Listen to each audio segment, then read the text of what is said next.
Саламатсыздарбы, урматтуу биздин каналдын көрүүчүлөрү.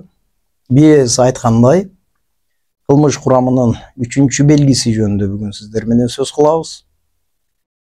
Кылмыштын объективдүү жагы.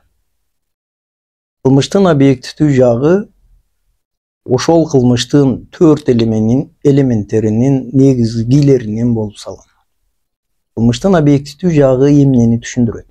Жөнөкөй тил менен айтканда, кылмыштын объективдүү жагы ошол адам ойлонгон нерсесин жасоосу, анын сырткы көрүнүшү, кандай аракет менен же кандай аракетсиздик менен жасады. Ошол ойлонгон жана пландаштырылган нерсесине. Демек, бул сырткы көрүнүшү деп айтсак болот. Адам кылмышты ойлогондон кийин ошол кылмыштуу оюну же аракет менен, же аракетсиздик менен ишке ашырат. Демек, эки формасы бар.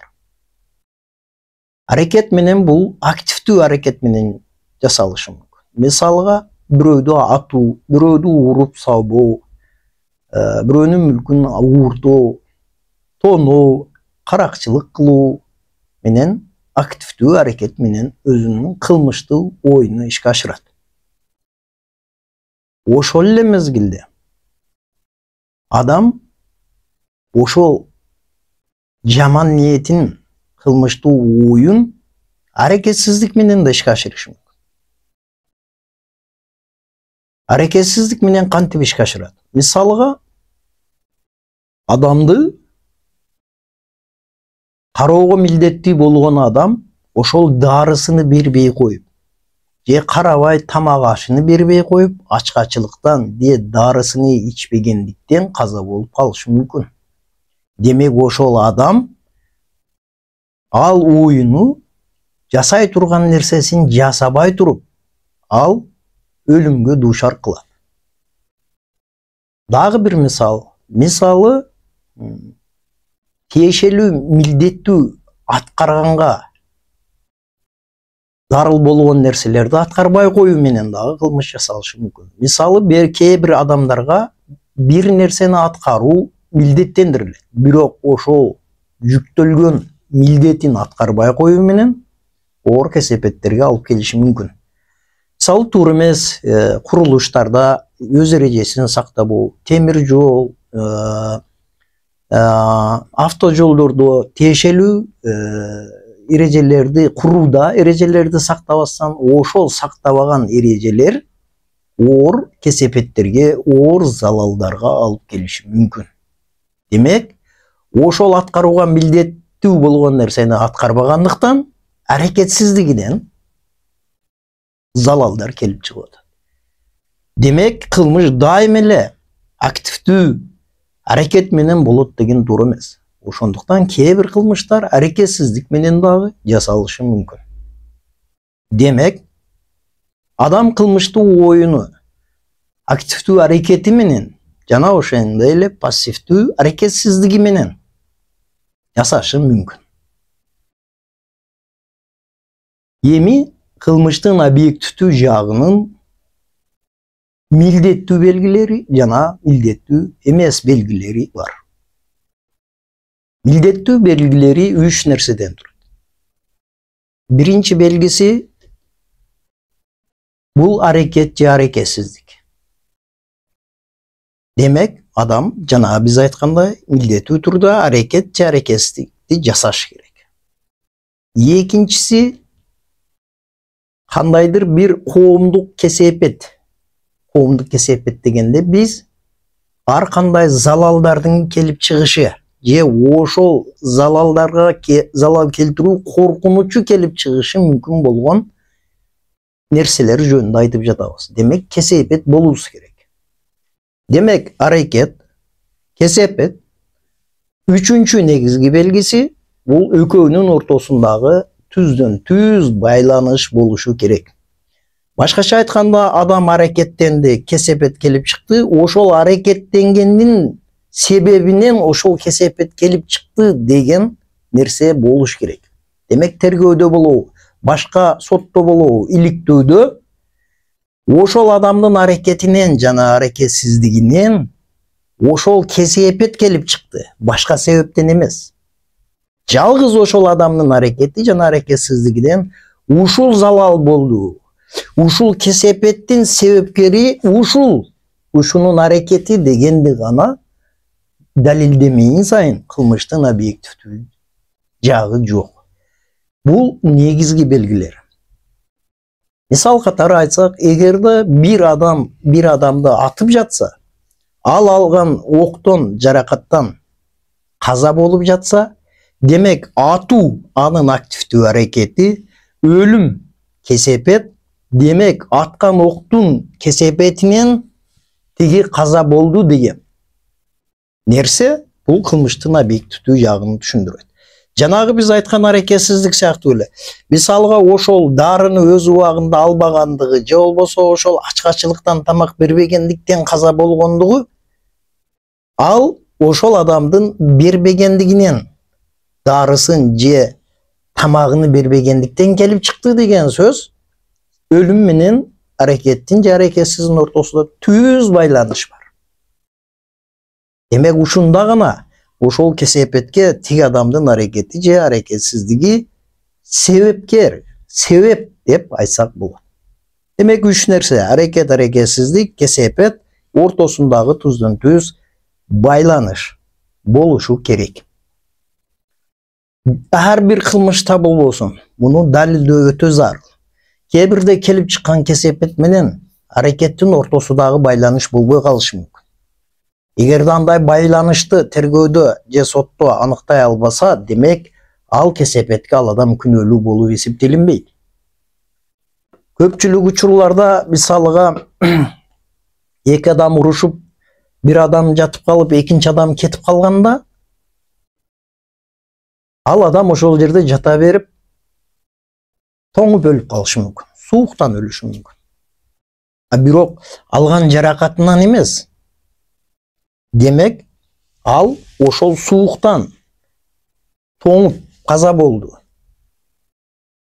Демек, аракет менен өлүмдүн ортосунда байланыш жок. Ошондуктан бул учурларда квалификация, кылмыштарды жиктөө башкача болуп калат. Адам өлтүрүү болбой калат. Тергөө мезгилинде бул маселелерди терең изилдеп, ар бир аракет менен кесепеттерди тиешелүү далилдер менен далилдемейин бир статьяда квалификация кылуу туура эмес болуп калат. Ошол эле мезгилде, эгерде тергөөчү ошол мезгилде кандайдыр бир байланыштардын же кесепеттердин, аракеттердин ортосунда байланыштын жок экендигини аныктап калган болсо, тергөөчүдө укук бар аны башка статья менен жиктөөгө. Демек, мындай учурларда милдеттүү түрдө ошол адилеттүү жана объективдүү болот. Тергөөдө ушул адамдын аракеттерин, анын ойлорун далилдөөчү нерселер бул далилдер болуп эсептелинет. Ар бир жагдайда, ар бир кылмышта өз өзгөчөлүгү бар. Бул үч нерсе. Аракет, аракетсиздик, келип чыккан кесепет жана экөөнүн ортосундагы түздөн түз байланыш, себептүү байланыш далилдениши керек. Бул объективдүү милдеттүү белгилери. Ошондой эле кылмыштын объективдүү жагынын милдеттүү эмес белгилери бар. Булар ошол кылмыштын жасаган орду, кылмыш жасаган убакыт, кылмыш окуясы болгон убакыт, ошол кылмышка колдонулган каражат, куралдар, жагдайлар жана ошондой эле ыкмалар. Эмне үчүн бул кылмыштын объективдүү жагы менен байланышкан? Анткени бул түздөн түз квалификацияга өтө чоң таасирин тийгизет. Мисалы, кылмыштын жасаган орду кээ бирде кылмыштын жиктөөдө, кылмышты квалификация кылууда өтө чоң мааниге ээ. Кайсы жерде жасалды? Коомдук жайда жасалдыбы? үйдө жасалдыбы, короодон жасалдыбы, үйдүн ичинде мисалыга, эми уурулуктарда мисалы үйүнө кирип алып чыгып кетүү менен көчөдөн алып кетүү башка жиктелип калат. Ошол эле мезгилде коомдук жайда же үйдүн ичинде болгон уруш, талаш, мушташ бул өзүнчө квалификация болушу мүмкүн. Убакыттын болгону ошол мезгилдеги адамдын оюнун ошол жок убагында кириши мүмкүн. Мисалы, же болбосо ошол кылмыш жасап аткан адамдын субъектисинин жашын аныктоого чоң таасирин тийгизиши мүмкүн. Милдеттүү болбогону менен буларды далилдөө өтө зарыл. Кылмыштын куралын же болбосо каражатын. Ошондуктан кээ бирде кылмыш кылып жаткан адамдын эмне менен кылмыш жасагандыгын далилдөө өтө зарыл болуп эсептелет. Мисалга, кандайдыр бир мылтык же болбосо курал колдонуу бул статьянын квалификациясын өзгөртөт. Кээ бирде ошол эгерде эки кылмыш болушу мүмкүн. Мисалы, кээ бирде ал предмет болуп калат, кээ бирде курал болуп калат. Мисалга, эгерде кандайдыр бир курал жаракты сиз үйүңүздө мыйзамсыз сактасаңыз, ал ошол кылмыштын предмети болуп калат. Жок, эгерде сиз кылмыш курал жаракты пайдаланып кылмыш жасасаңыз, ал кылмыштын куралы, каражаты болуп калат. Мисалы, бычак менен кол салуу же бычаксыз кол салуу. Бычак мисалы кээ бирде курал болуп калышы мүмкүн. Ошондой сыяктуу кээ бирде колуна кармаган ар кандай даярдалган нерселер, каражаттар болуп калышы мүмкүн. Мисалы, ошол эле сыяктуу кээ бирде эгерде машина менен сүзүп өлтүргөн болсо адамды, машина кылмыштын каражаты, куралы болуп калып атат. Ушул сыяктуу көпчүлүк учурда ал кылмыштын эмне колдонуп жасап аткандыгын, каражат, курал эмне кылып жаткандыгын ошол ишке түшүрүү, ошону терең изилдеп, ошону иликтөө ал кылмыштын квалификациясыга таасирин түздөн түз тийгизет. Андан кийин ыкмасы. Ыкмасы кылмыштын объективдүү жагында мисалга кээ бирде өзгөчө мыкаачылык менен жасалышы мүмкүн. Же болбосо кандайдыр бир шарттарды, жагдайларды пайдаланышы мүмкүн. Ушул сыяктуу жагдайларды дагы аныктоо бул кылмыштын квалификациясына таасирин тийгизет. Жагдайлар боюнча жагдайларда кээ бир кылмыштарда өзгөчө орун ээлейт. Анткени мисалы мародерчулук же болбосо жадагы коомдук кырсыктарда же кандайдыр бир аварияларды пайдаланып кылмыш жасоо, демек ошол жагдайды пайдаланып кылмыш жасоо болуп калат. Демек ушул мезгилде дагы ал ошол берененин өзгөрүшүнө же башка берене менен квалификация кылууга түздөн түз таасирин тийгизет. Жалпысынан алганда бул факультативдик, биз теорияда айтканда факультативдик, жөнөкөй тил менен алганда милдеттүү эмес белгилери болгон нерселерди дагы терең изилдөө кээ бир кылмыштар үчүн квалификациялык, чечүүчү мааниге ээ болуп калышы мүмкүн. Бирок ар бир кылмышта булардын бардыгын иликтөө түздөн түз милдеттүү болуп эсептелинет. Бул ошол жаза берүүдө адамдын оюну, кылмыштуу оюну далилдөөгө чоң таасирин тийгизет. Демек бул кылмыштын объективдүү жагынын милдеттүү эмес белгилери деп теорияда айтылганы менен практикада өтө чоң мааниси бар. Биз бүгүн кылмыштын объективдүү жагы жөнүндөгү баяндамабыз ушул.